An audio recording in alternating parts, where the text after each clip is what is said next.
News time.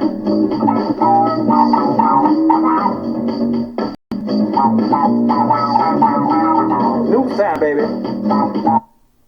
That's right, it's news time, folks. And it's Monday morning, and I always got to check the date. Monday morning, April 27th.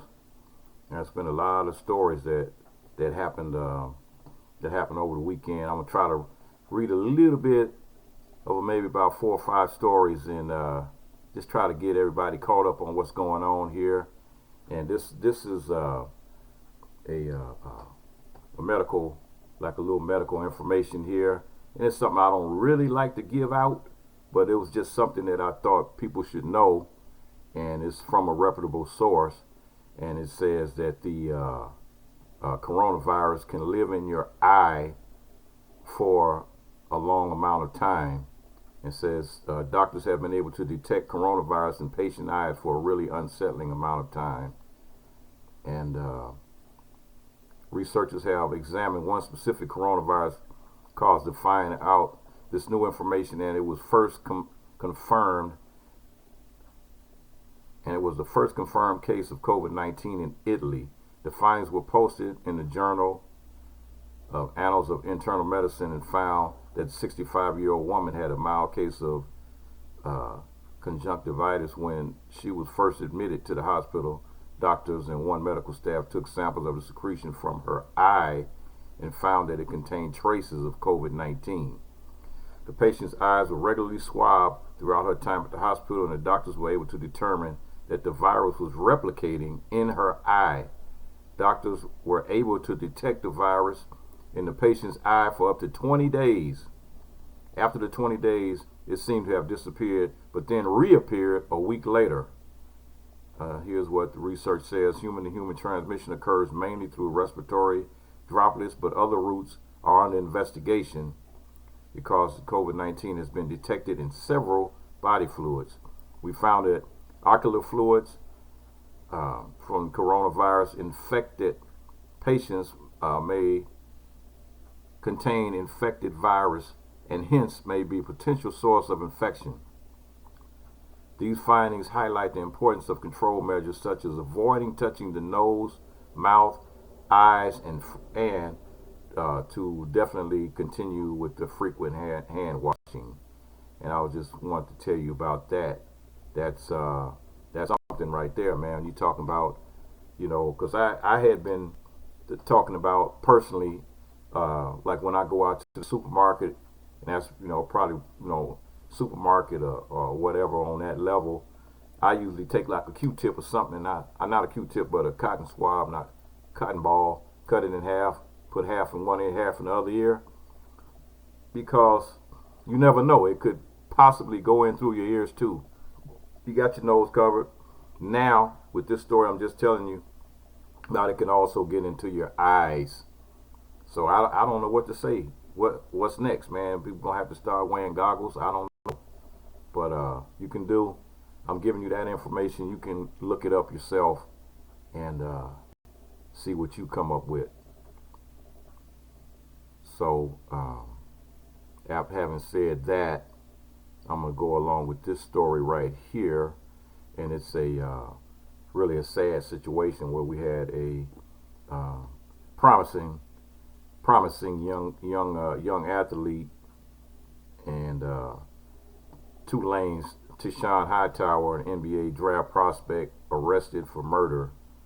And Tulane's men's basketball star, who just declared for the 2020 NBA draft, was arrested this weekend for alleged felony murder.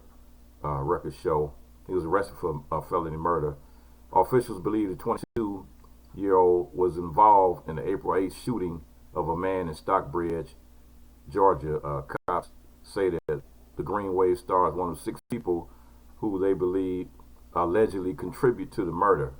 Law enforcement has yet to release further details surrounding the shooting, and Hightower was arrested Saturday night at 9:50 p.m. according to jail records, and was booked on 8 charges, including felony murder and felony aggravated assault. No bond was listed for the star. And It's really sad, man. You got somebody, man, this guy just getting ready to get his life started. Just getting ready to get his life started. He had just declared himself eligible on April 18th.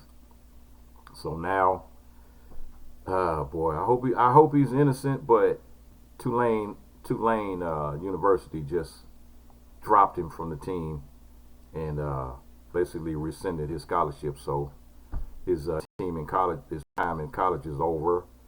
It's over, and it's really sad, man. Really a sad situation when a bunch of young people out there just throwing their lives away, man. I can't.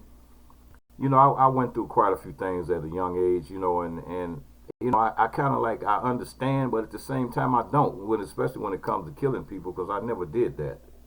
I never killed anybody. It's like, oh boy, it's just a waste. This is a real total waste of life, and it's just a total waste of all that. His whole life is gone. All that talent is just going down the drain.